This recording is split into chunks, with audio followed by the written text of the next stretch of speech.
ಸರಿಯಾಗಿ ಸಮರ್ಪಕವಾಗಿ ನಿಭಾಯಿಸ್ತೇನೆ. ಇವತ್ತು ಏನು ಸುಮಾರು 15ರಿಂದ 20 ದಿನಗಳಿಂದ ನಮ್ಮ KPTCL ಉಪಸ್ಥಾವರದಲ್ಲಿ ಒಂದು TC ಸುಟ್ಟೋಗಿದೆ ಅಂತ ಒಂದು ಕಾರಣ ಹೇಳ್ಕೊಂಡು ನಮ್ಮ ರೈತರಿಗೆ ಮಕ್ಮಲ್ ಟೋಪಿ ಹಾಕಂತ ಒಂದು ವಿಚಾರ ಏನು ಅಂದ್ರೆ, ಇವತ್ತು ರೈತರು ವಿದ್ಯುತ್ತನ್ನೇ ನಂಬ್ಕೊಂಡಿರೋದು. ನಾವು ಅಕಾಲಿಕವಾಗಿ ಮಳೆ ಬಂದ್ರೆ ಇವರು ವಿದ್ಯುತ್ ತೆಗಿತಾರೆ, ಯಾವುದೇ ಕಾರಣಕ್ಕೂ ಫೋನ್ಗಳು ರಿಸೀವ್ ಮಾಡೋದಿಲ್ಲ. ನಾವೇನು ಇವತ್ತು ವಿದ್ಯುತ್ ನಂಬ್ಕೊಂಡು ಕೊಳವೆ ಬಾವಿಗಳು ನಂಬ್ಕೊಂಡು ರೈತರು ಪಂಪ್ಸೆಟ್ಗಳು ಅಳವಡಿಸ್ಕೊಂಡು ನಾವು ಇವತ್ತು ಬೆಳೆ ಬೆಳ್ಕೊಂಡು ತಿನ್ನೋಂಥ ಟೈಮ್ನಲ್ಲಿ ಇದು ಮಾರ್ಚಿ ಏಪ್ರಿಲ್ ಒಳ್ಳೆ ಸುಡು ಬಿಸಿಲು, ಇಂಥ ಟೈಮ್ನಲ್ಲಿ ಇವತ್ತು ಇವರು ಕಣ್ಣ ಮುಚ್ಚಲೆ ಆಟ ಆಡಿಸ್ತಾರೆ ನಮ್ಮ ರೈತರಿಗೆ. ಅದಕ್ಕೋಸ್ಕರ ಇವತ್ತು ನಾವು ಮಾನವೀಯತೆಯಿಂದ ಶಾಂತಿಯುತವಾಗಿ ಇವತ್ತೇನು ನಾವು KAB ಆಫೀಸ್ ಮುಂಭಾಗ ಬಂದು ನಮ್ಮ ಸಮಸ್ಯೆನ ಹೇಳ್ಕೊಳ್ಳೋದಕ್ಕೆ ಬಂದಿದ್ದೇವೆ. ಬೆಸ್ಕಾಂ ಇಲಾಖೆಗೆ ಹೊಳನಳ್ಳಿ ಭಾಗದ ರೈತರು ವಿದ್ಯುತ್ ಸಮಸ್ಯೆಯನ್ನ ಅನುಭವಿಸ್ತಾರೆ ಬಂದಿದ್ದೀವಿ.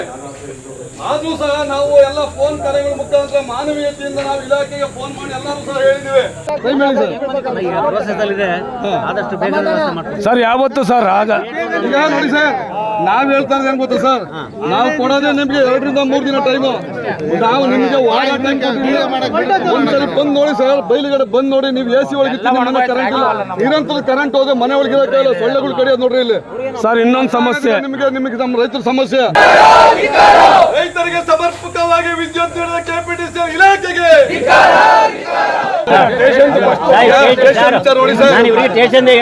ಏನಿಲ್ಲ, ನಿಮ್ಮ 10 ಲಕ್ಷ ಬೇಕು ಅಂತ ಹೇಳ್ತಾವ್ರೆ. ಇವರು ತಂದಾಕ್ಬೇಕಾನೆ ಸರ್, ಇವ್ರು TC ತಂದಾಕ್ಬೇಕಾನೆ. ಒಂದು ತಿಂಗಳಿಂದನು TC ಹೋಗೈತೆ 2 ಗಂಟೆ ಕರೆಂಟು. ಈ ಡ್ರಿಪ್ ಮಾಡ್ತಿದ್ರು ಏನ್ ಮಾಡ್ಬೇಕು ಸರ್? ವಿಷಯ ತಗೋಬೇಕಷ್ಟೇ ಸರ್. ಈಗ ನಮ್ಮ ಸಮಸ್ಯೆ ನಿಮ್ಮ ಗಮನಕ್ಕೆ ಸಂಪೂರ್ಣವಾಗಿ ತಿಳ್ಕೊಂಡಿದ್ದೀರ ಅಂತ ನಾನು ಹೇಳ್ತೀನಿ. ಈಗ ನೀವು ಎಷ್ಟು ದಿನದಾಗೆ ನಮಗೆ ಸರಿಯಾಗಿ ಕರೆಂಟ್ 7 ಗಂಟೆ ಕರೆಂಟು, ನೀವು ಯಾವುದೇ ಒಂದು ನಿಮಿಷನೂ ಕಟ್ ಮಾಡಬಾರ್ದು. ನಮ್ಮ ಸರ್ಕಾರನೇ ಹೇಳೈತೆ ನಿಮಗೆ 7 ಗಂಟೆ ರೈತರಿಗೆ ಹಗಲೊತ್ತು ಕೊಡ್ಬೇಕು ಅಂತ. ಅರ್ಥ ಆಯ್ತಾ ನಿಮ್ಗೆ? ಗೊತ್ತಾಯ್ತಾ ನಿಮ್ಗೆ ವಿಚಾರ? ಅಲ್ಲ, ನಿಮ್ಮಿಬ್ಬರಿಗೂ ಗೊತ್ತಿರ್ಬೋದಲ್ವಾ? ಗೊತ್ತಿಲ್ವ ಸರ್? ಗೊತ್ತಾಯ್ತಲ್ಲ. ಈಗ ನೀವು ಎಷ್ಟು ದಿನದಾಗೆ ನಮ್ಗೆ ಕರೆಂಟು ಸರಿ ಮಾಡ್ತೀರಾ? ನಿಮಿಷ ತರೀರಿ. ಈಗ ರೈತರು ಇಲ್ಲಿ ಬಂದಿದ್ದೀವಿ, ಅವರು ಕರ್ಸಿ, ಇಲ್ಲಿ ಕರ್ಸಿ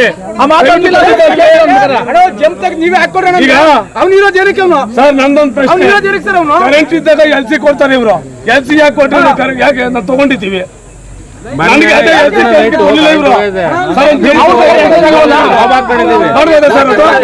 ತಾರತಮ್ಯ ಇಲ್ವಾ? ಅಧಿಕಾರ ನಮಗೆ ಮಾತ್ರ ಕರೆಂಟ್ ಕೊಡಲ್ಲ, ಕರೆಂಟ್ ಕೊಡೋ ಕೆಲಸ ನಮ್ದಲ್ಲ. ಈಗ ಸಮಸ್ಯೆ ಬಗೆಹರಿಬೇಕು.